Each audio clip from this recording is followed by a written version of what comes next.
Assalamu alaikum To all human everywhere, please help me. My name is Hidayat and I am from Uyghur.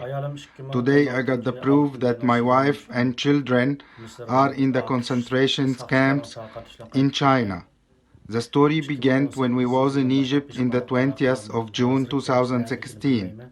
The Chinese police asked my pregnant wife to go back to our hometown, and she has no other choice except going back to our city Atush.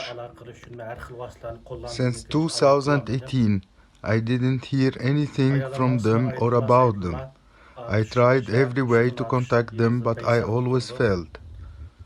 In the end of 2019, Shohrat Dahir, the president of Uyghur Autonomous Region, claimed that all the Uyghur in the concentration camps have been released. I waited too long for the news.